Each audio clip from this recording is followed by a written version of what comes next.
Olha, para a gente entender bem essa história, a gente precisa voltar no tempo lá para o comecinho dos anos 90. O futebol brasileiro era outra coisa. Os nossos craques ainda jogavam por aqui e um time como a Portuguesa de Desportos era uma baita força. Mas foi bem ali, no meio daquela efervescência toda, que uma história de pura genialidade e de uma tragédia imensa estava prestes a acontecer, deixando uma marca que nunca mais saiu. Sabe, existem datas que são mais do que um simples dia no calendário. Elas viram um ponto final, um antes e um depois. Momentos que parecem congelar o tempo e mudar tudo o que viria pela frente. E essa, sem dúvida, é uma dessas datas. Essa é a pergunta que ecoa há décadas no futebol brasileiro. E para respondê-la de verdade, a gente precisa voltar lá no começo de tudo para entender a ascensão de um talento que apareceu assim, como um cometa. Então vamos lá. Nossa história começa em São Paulo, no estádio do Canindé, a Casa da Lusa. Foi lá que um moleque franzino que veio do futsal começou a reescrever as regras do jogo, a fazer coisas que ninguém esperava. E foi tudo muito, mas muito rápido. Depois de uma passagem relâmpago pelo São Paulo, foi na Portuguesa que o Denner se encontrou, que ele achou a casa dele.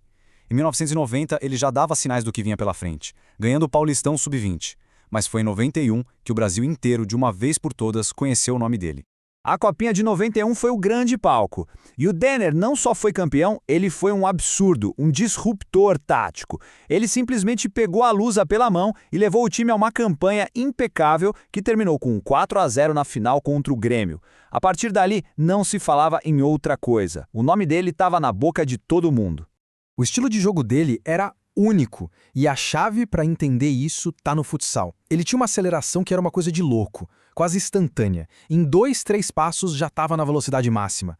O drible dele não era para fazer graça, era uma arma para avançar, para criar espaço, sempre indo para cima, em direção ao gol, com a bola colada no pé. E o mais impressionante, ele fazia isso nos piores gramados que a gente pode imaginar, cheios de lama, de buraco, onde qualquer outro craque travaria, ele brilhava. E olha, isso aqui não é papo de torcedor, não. Quem disse essa frase foi o Pepe, o canhão da Vila, o cara que jogou anos e anos ao lado do Rei Pelé no Santos. Uma declaração vinda de uma lenda como ele, acho que já dá a dimensão do talento de que a gente está falando.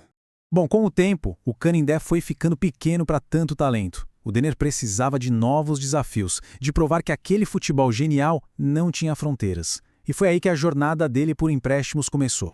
Foram 2 destinos e, olha, 2 testes completamente diferentes. Primeiro, a força, a garra, a pegada do futebol gaúcho.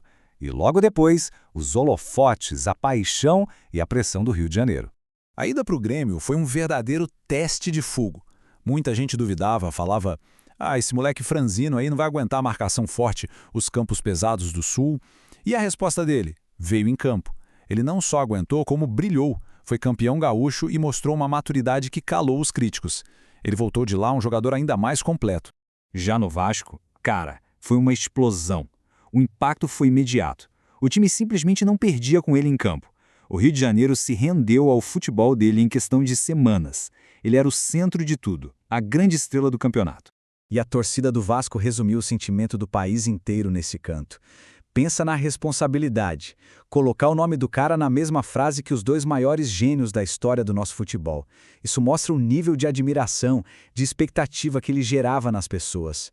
Então, como se não bastasse, veio a validação máxima, a bênção de um deus do futebol.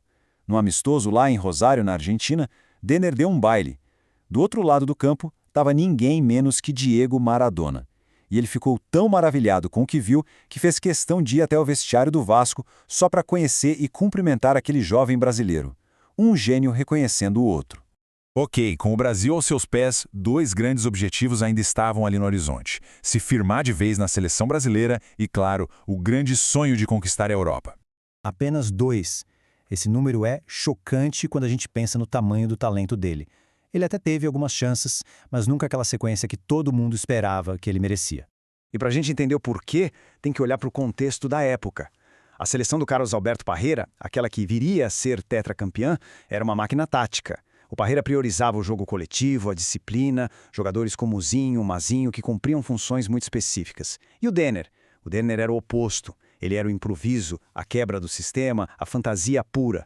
Era um verdadeiro choque de filosofias de jogo. Mas os companheiros de time, quem estava ali no dia a dia, sabia do valor dele. O Ricardo Rocha, zagueiro campeão do mundo em 94, não tem a menor dúvida. Para ele, o Denner não só estaria na Copa, como se tornaria um dos maiores da história. Ou seja, a convocação era uma possibilidade muito real. E o sonho europeu já não era mais só um sonho, não. Já era uma realidade, com data e local marcados. O acordo com Stuttgart da Alemanha estava fechado. Ele ia ser companheiro do Dunga na Bundesliga. A porta para o estrelato mundial estava completamente escancarada. Mas o destino tinha outros planos. E é exatamente aqui que essa história de ascensão meteórica se transforma numa das maiores, se não a maior, tragédia da história do nosso futebol. A notícia parou o Brasil. Ele estava voltando de São Paulo para se reapresentar ao Vasco, dormindo no banco do carona quando o acidente fatal aconteceu.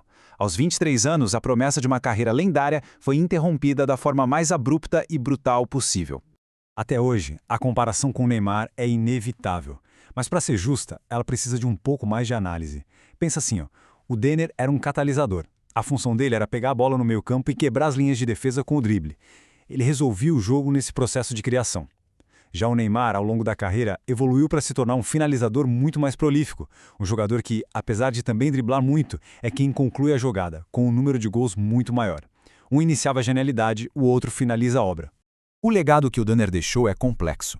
Para a Portuguesa, a morte dele foi o início de uma crise institucional gigantesca. Para a seleção, ele virou a dúvida eterna, o grande e se. E para o futebol, ele se tornou um símbolo daquele futebol de rua, alegre, de drible, que parece cada vez mais raro.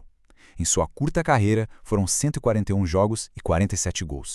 Talvez nenhuma frase defina melhor a passagem dele. Foi exatamente isso, um brilho ofuscante, intenso, rápido, mas que marcou para sempre a memória de quem teve o privilégio de assistir. E no fim, essa é a pergunta que fica no ar, uma pergunta sem resposta, que alimenta o mito e mantém viva a memória desse gênio interrompido. A gente fica só imaginando, né? Se essa análise te fez pensar, fica o convite para curtir o vídeo, se inscrever no canal e comentar aí embaixo o que o Denner representa para a história do nosso futebol.